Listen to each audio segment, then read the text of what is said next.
Shabbat shalom, brethren.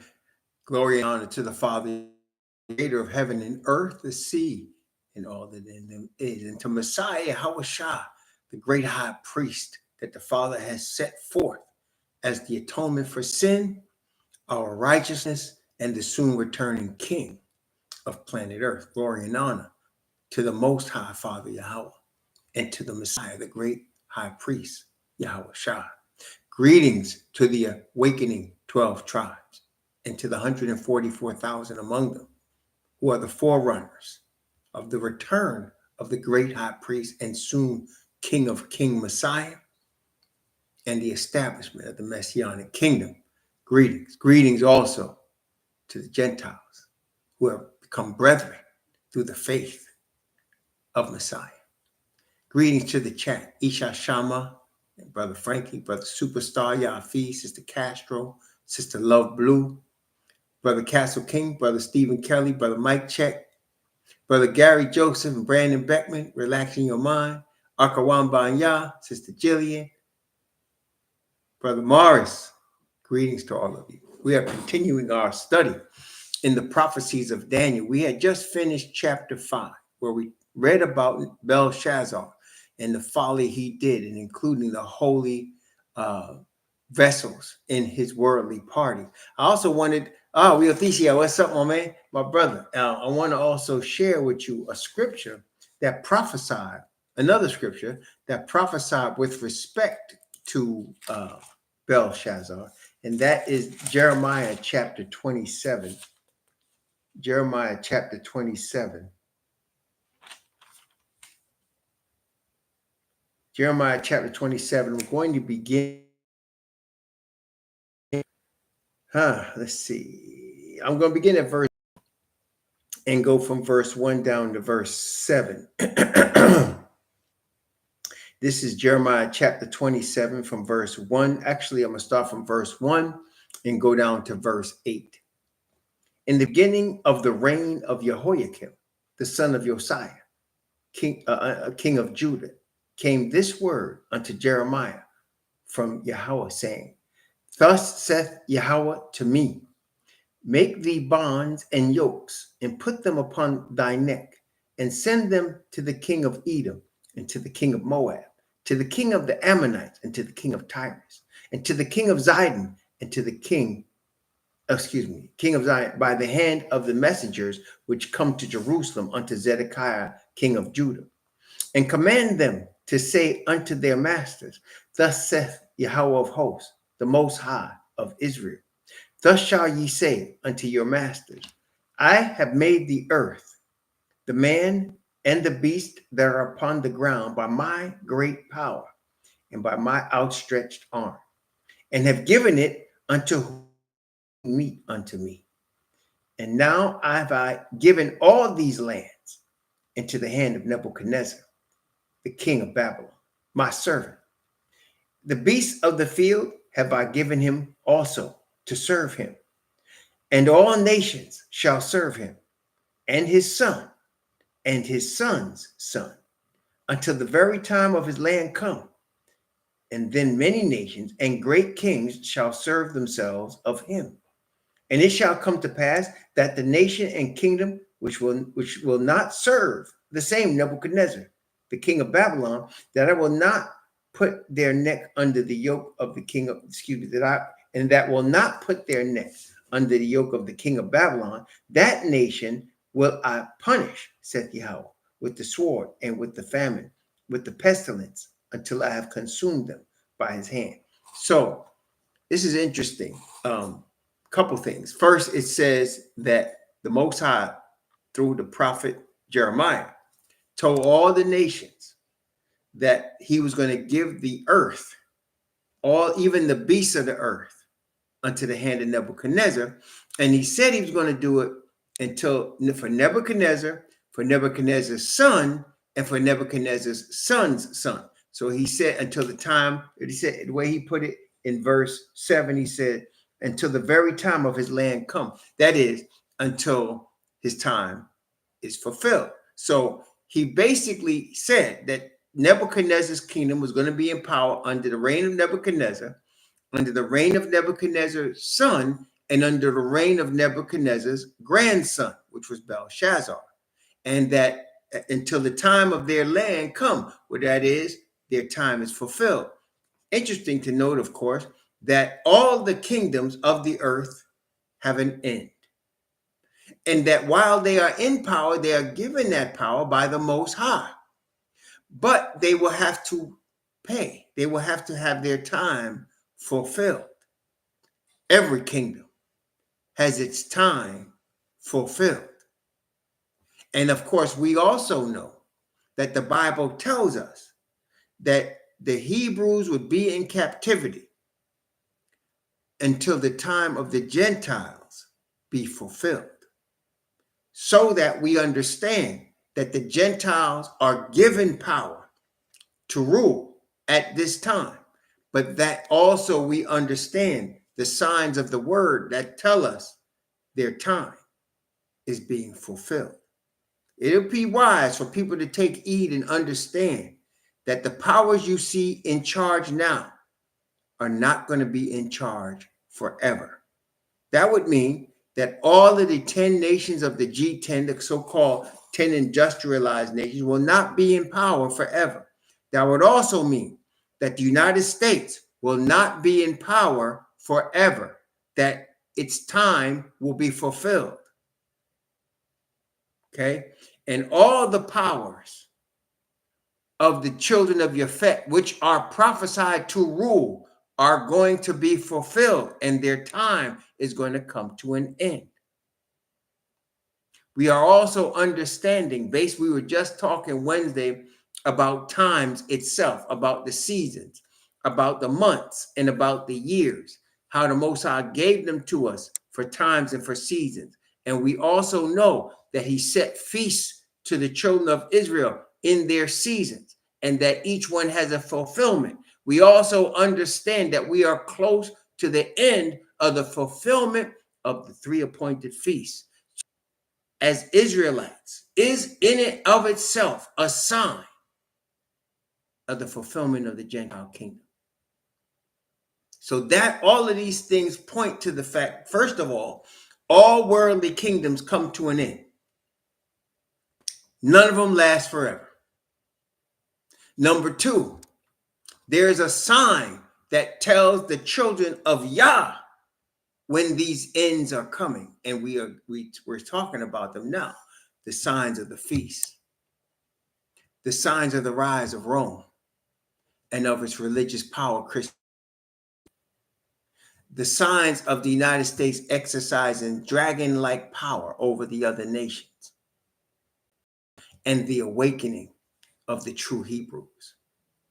All of these things are happening as I'm speaking to you. And of course, we're not even discussing the signs in terms of natural disasters, which there was just a 7.7 earthquake in Myanmar yesterday. And we're not even talking about all of the signs of the hurricanes that have completely annihilated towns in the United States, or the signs of the hurricanes that annihilated large portions of land, including the hills of North Carolina this past winter, and more to come. So all of the signs are pointing to the end of the rule of the kingdom of the Gentiles.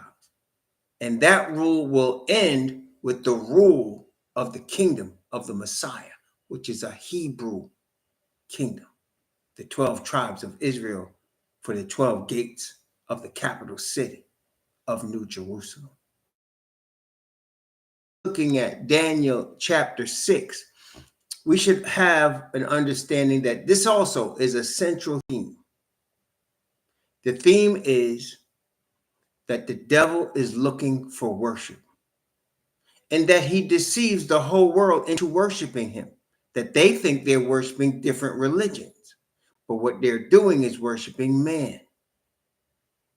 And in worshiping man, they're worshiping the devil.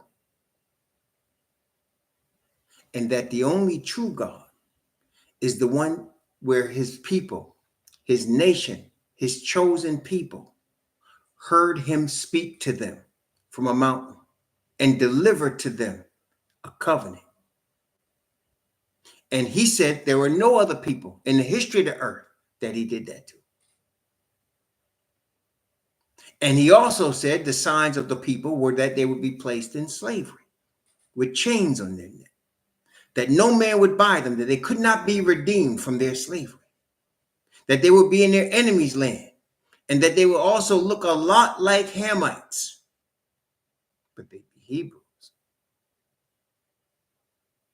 So as those people are scattered, as the Bible said they would be, and as they are awakening to who they are from their scattered positions, the devil understands his time is short. Now, in the Bible, earlier in the book of Daniel, we saw an example in chapter 3 of worship of man on pain of death, didn't we? Hananiah, Mishael, and Azariah were threatened with death if they did not worship the man-made image. And we saw they refused. They didn't even have to think about it, that they were willing to die rather than break the commandments and the covenant with their father. We're going to see another example of it again. We also saw our Messiah put to death by religious leaders who turned him over to the Roman government. Tell me when I'm lying to you. He was arrested by religious leaders of his own bloodline. And he was delivered to the Romans, who had a connection with the religious leaders, a corrupt connection that had to do with power, control, and money. And because the Messiah was a threat to their power, control, and money, even Pilate could not find any fault in him. That was Pilate's testimony. I find no fault in him, but it was a political, economic, and religious reason that they used to put the Messiah to death. Of course, they did not understand that the Messiah said, I lay my life down. You think you taking it, but I lay it down, and I have power to lay it down and power to take it back, because this I received from my Father. But in these two examples, the example of the worship of a man-made image and the example of religious leaders tied in with the government that are feeling threatened, that their power is threatened, and they'll be put to death, the true Hebrew, only to have him be raised from the dead, and the other three only to have see what's coming. As we are seeking the Heavenly Father, and I'm going to say some things that will upset the worshipers of other gods and other religions, but I'm going to say the truth anyway. We are the only worshipers of the true God. The Hebrews are the only worshipers of the true God, and those with the Hebrews. So that if that's the case, the devil will eventually seek to put us to death, either because religious leaders tied in with corruption of the government will feel threatened by our influence, or we will refuse to worship man-made religions.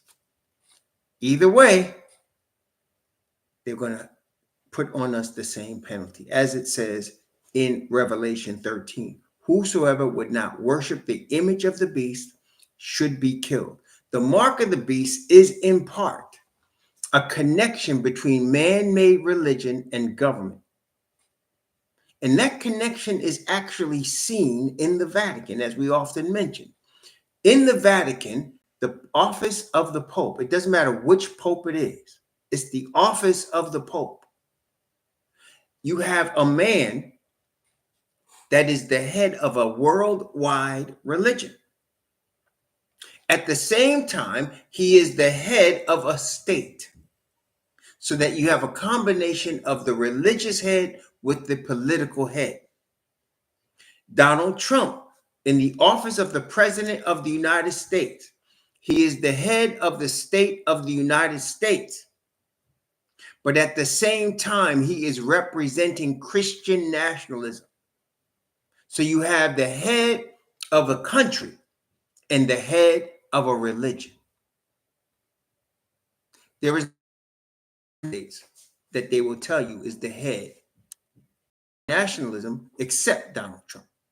And there is nobody else in the world that they will tell you is the head of the Catholic Church except the Pope.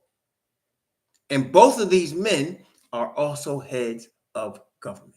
When you have government and worldwide man-made religion, the result is death. Death to somebody.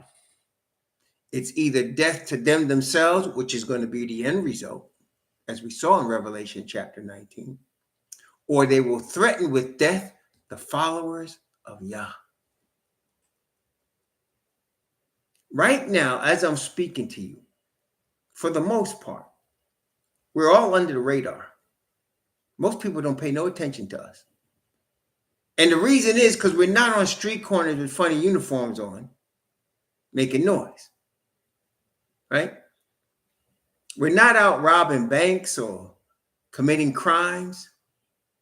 We're basically hardworking, faithful citizens of the country we live in. So we're under the radar. But this day is going to soon come where that's going to change.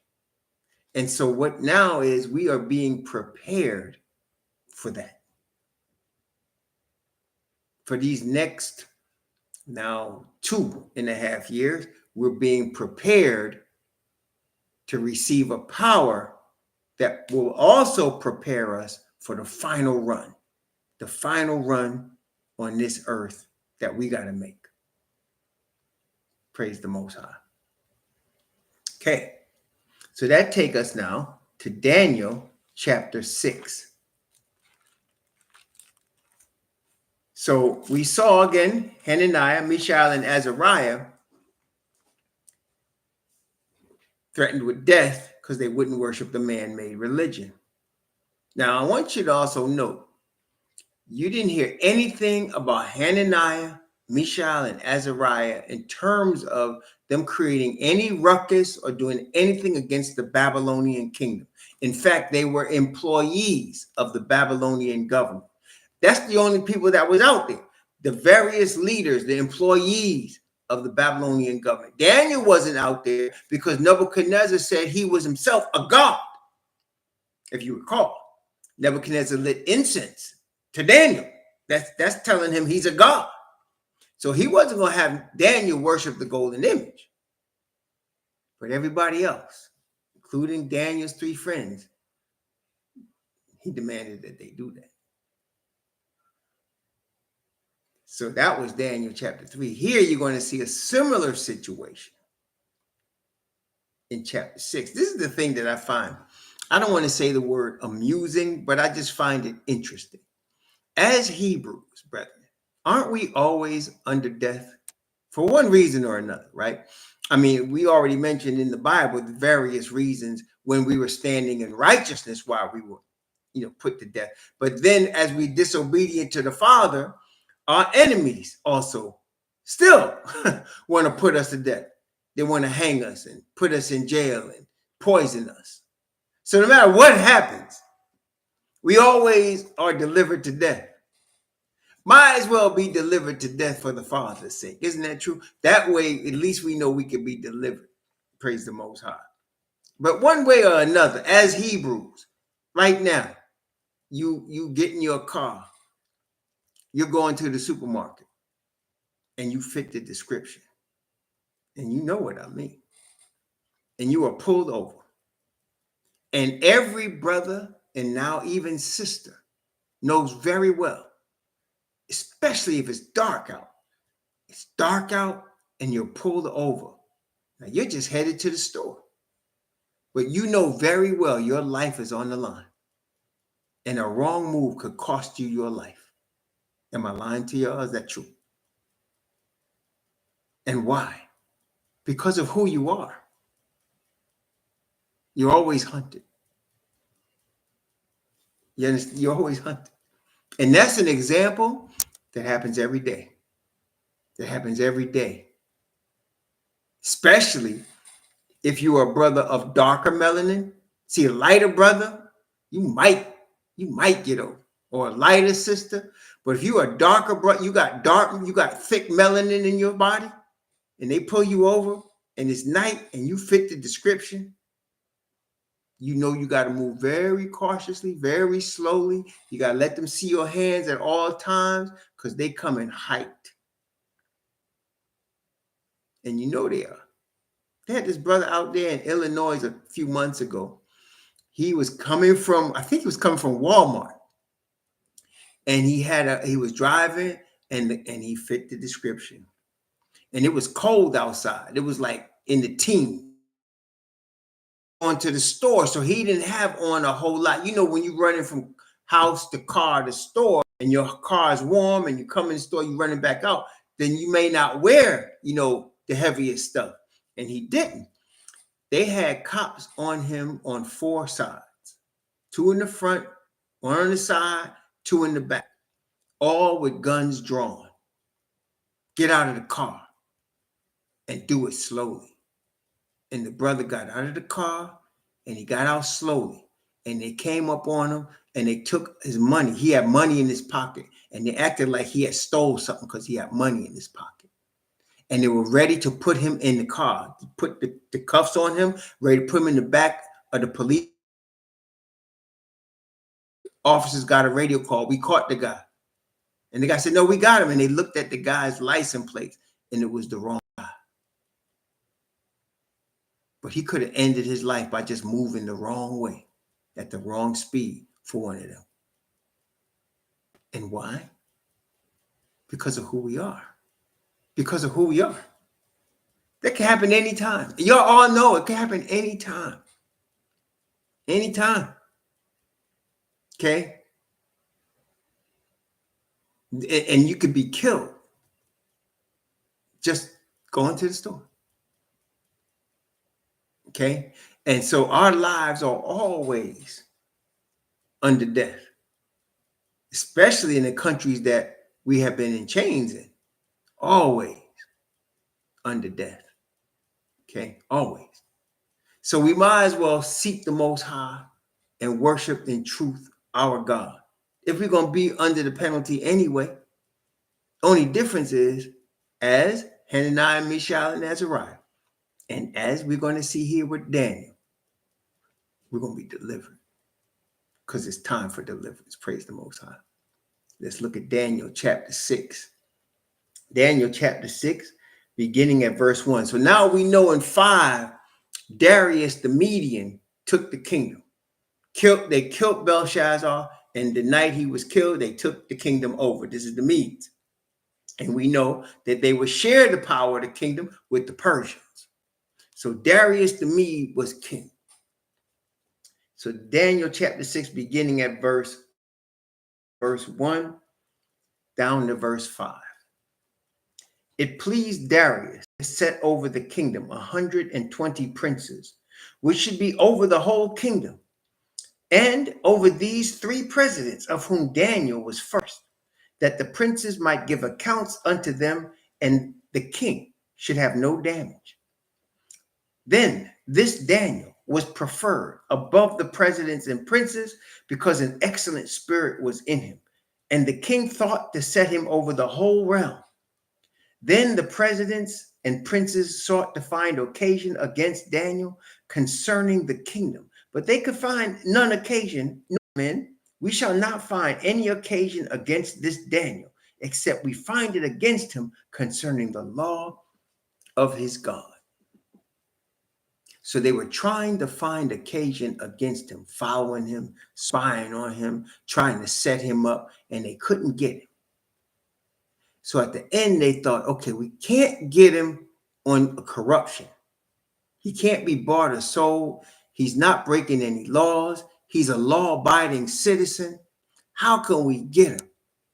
We got to get him with respect to something concerning The law, notice what they said, the law of his God.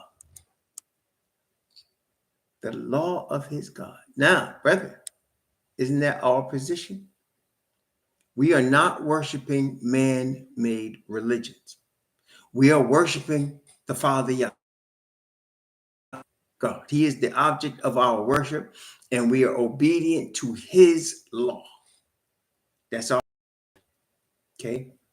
We are obedient to his law. Is it freezing? Because it's not freezing on my end. I'm looking at my computer. I don't see any freezing on my end. Sorry about that you guys are dealing with that. We do understand what that's about, though. May the Most High overrule in this scenario. Because I'm not seeing any freezing on my end, at least at this point. Okay, superstar. I'm sorry about that. I don't know what to do about it except to just keep going. And hopefully it will be fixed. Yeah, see, it's happening to a lot of people here, but it's not happening to me. Usually on my side, I will see it blink. It will say, technical problem or something like that, but it hasn't at this point. So my apologies to all of you that are dealing with technical issues. But again, we know why that's happening, right? So, just so, brethren, those of us that are just working hard, doing our best to try to take care of our business, eventually people are going to try to find fault with you. They're going to try to find fault with you. And when they can't find any fault, they will try to find fault with your worship. It's coming to that. Yeah. And we understand why all of this is happening and why that will happen. Okay. Daniel chapter 6. We're going to begin at verse 6. We're going to go down to verse 9. Daniel chapter 6 from verse 6 to 9. Then these presidents and princes assembled together to the king and said thus unto him, King Darius, live forever. All the presidents of the kingdom, the governors, the princes, the counselors, the captains, have consulted together to establish a royal statute and to make a firm decree that whosoever shall ask a petition of any god or man for 30 days, save of thee, O king, he shall be cast into the den of lions. Now, O king, establish the decree and sign the writing that it be not changed, according to the law of the Medes and Persians, which altereth not. Wherefore King Darius signed the writing and the decree. Now, what were they saying? That if petition of any god except you, they should be thrown in the den of lions. They should be put to death. Again, notice, if you ask a petition of anything except man, you're going to be put to death. You see that? If you try to pray to anything that's man, that's not man, they made Darius a god. If anybody prayed to anything except you, they'll be thrown in the lions then. And why did they do that? I am Yahweh, thy most high, which brought thee out of the land of Egypt, out of the house of bondage. Thou shalt have no other gods before me. Thou shalt not make unto thee any graven image or any likeness of anything that is in the heaven above or in the earth beneath or in the water under the earth. Thou shalt not bow down thyself to them nor serve them. For the Lord thy God, Yahweh thy most high, is a jealous God, visiting the iniquity of the children of the fathers upon the children unto the third and fourth generation of them that hate me, and showing mercy unto thousands that love me and keep my commandments. You shall not worship any other God or any likeness of anything, just him. So Daniel worshiped Yah. They said whoever worshiped anyone except the king will be killed. Again, it comes down to, these people, what were they having about Daniel? What was the problem with Daniel? The problem they They wanted his position. He had a high position and king. They wanted that trust and they wanted his position. So they attacked his worship by saying, if you worship anything but man for 30 days, you should be put to death, just like in the book of Revelation. And he had power to give life to the image of the beast. Whosoever would not worship the image to the beast should be killed. Okay. Oh yeah. All of that stuff, grown man vlog, brother Omar, that is man worship. And think about it. What are Hebrews doing taking Greek symbols? Just think about that. What are Hebrews doing taking symbols from the Greeks? Right? What is that? And they'll tell you that if you pledge, it helps you get ahead in life. Isn't that what they tell you? That you connect with your brothers and sisters that also pledge, and it'll help you get. Some people even put stamps on their skin to show their loyalty to their fraternity or sorority. And they're all of that is. And you know what's so sad about it? The Greeks stole it from the children of Ham. The Greeks stole it from the children of Ham. So they not only worshiping false religion of the Gentiles, they are worshiping secondhand. They're getting this secondhand because we don't even know who we are. That's why. Because we don't even know who we are. It's sad, isn't it? But see, when you awaken and you could see it, you could see like brother Omar, he could see it. He said, man, wait a minute. What are we doing, man? Yeah, you're right. What are we doing?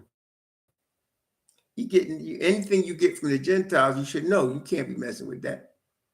You can't be messing with that. All right. Daniel chapter 6. Now, Daniel knew what this was all about from A to Z. He knew why they did it. He knew what they were looking to do. And it did not stop him from worshiping his God. Just like Hananiah, Mishael, and Azariah would not bow. And they stood up like a sore thumb when they wouldn't bow, when everybody else was. And they said, we ain't got to think about it. No. Daniel had to think about it. Yes, I'm going to worship my God. Period. And I'm not even going to hide it from you. Daniel chapter 6.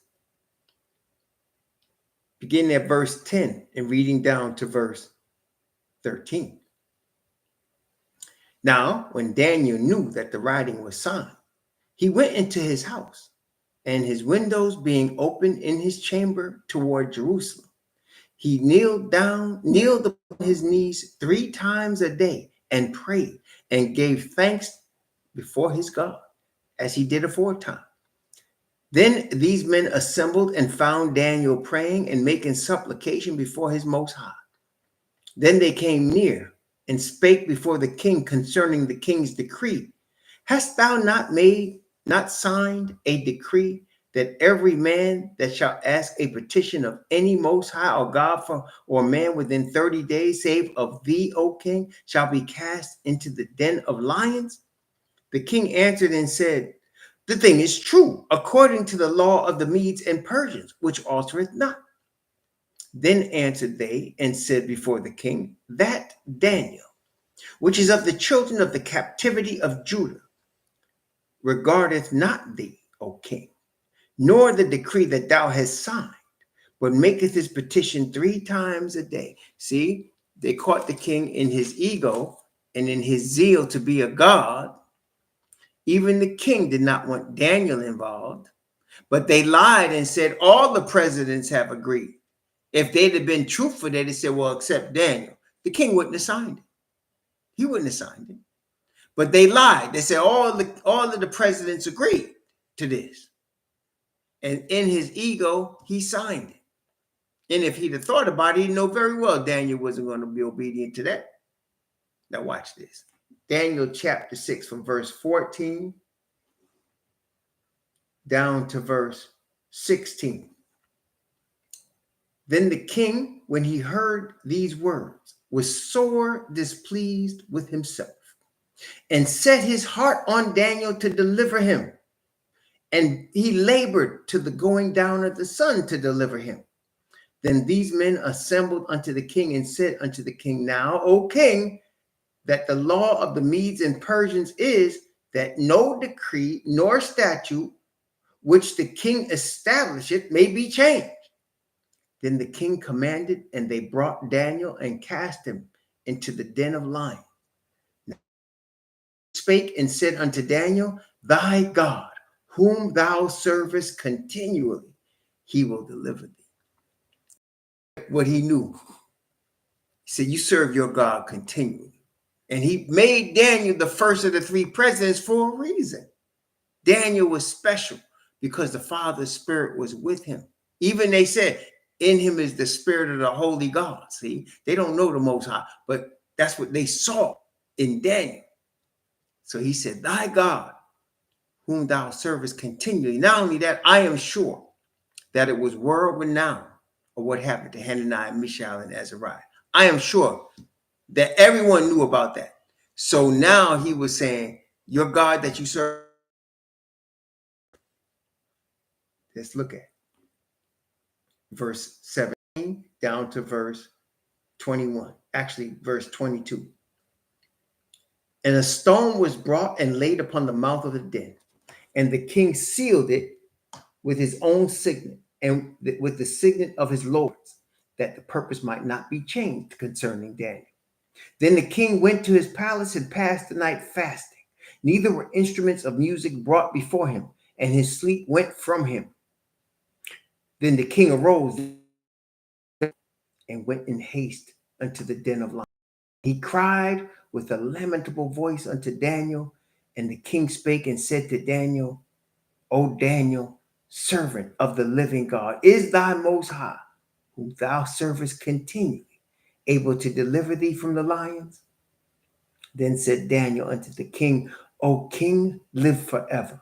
My most high has sent his angel and has shut the lions' mouths, and they have not hurt me, for as much as before him innocency was found in me. And also before thee, O king, have I done no hurt. Praise the Most High. This is the thing. Remember what Revelation said, right? He that leads go into captivity. He that kills with the sword. This is the patience and faith of the saints. So what you expect to happen to these men that schemed against Daniel when he was delivered by Father Yahweh? Let's take a look. Daniel chapter 6 from verse 23 down to verse 28. Then was the king exceeding glad for him, and commanded that they should take Daniel up out of the den. So Daniel was taken up out of the den, and no manner of hurt was found upon him, because he believed in his Most High. And the king commanded, and they brought those men which had accused Daniel, and they cast them into the den of lions, them, their children, and their wives. And the lions had mastery of them, and brake all their bones in pieces wherever they came at the bottom of the den. Then King Darius wrote unto all people, nations, and languages that dwell in all the earth, peace be multiplied unto you. I make a decree that in every dominion of my kingdom men tremble and fear before the Most High of Daniel. For he is the living Most High, fast forever, and his kingdom that which shall not be destroyed, and his dominion even unto the end. And he delivereth and rescueth and worketh signs and wonders in heaven and in earth, who hath delivered Daniel from the power of the lions. So this day prospered in the reign of Darius and in the reign of Cyrus the Persian. Praise the Most High. Yeah. So we can see what's in store for us in Daniel. That there are people that for political reasons will try to have us killed for our worship. Just as there are people for the power of man worship will try to have us killed for our worship. There are Hebrews that will work with our enemies in the government of our enemies to try to have us killed for our worship. all these things will come to the Most High. So we can know right now what's coming. We're under the radar right now. We are. I mean, I'm sure people, but I'm talking about as a general rule, we are under the radar. But I want y'all to understand, pray, because it's not going to be for long. It's really not going to be for long. Praise the Most High. May the Most High bless you and keep you. And may he cause his face to shine upon you and be gracious unto you. And may he lift up his countenance upon you and give you peace. Tomorrow, we're going to do chapter 7, a very pivotal, very prophetic, as we know, we've been using this chapter ever since we were studying Daniel. And we're going to come back to it tomorrow. I would say, please look at Daniel chapter 2 again, because it's very much related to chapter 7. Okay? Blessings upon you. Pray for each other. Shalom, family.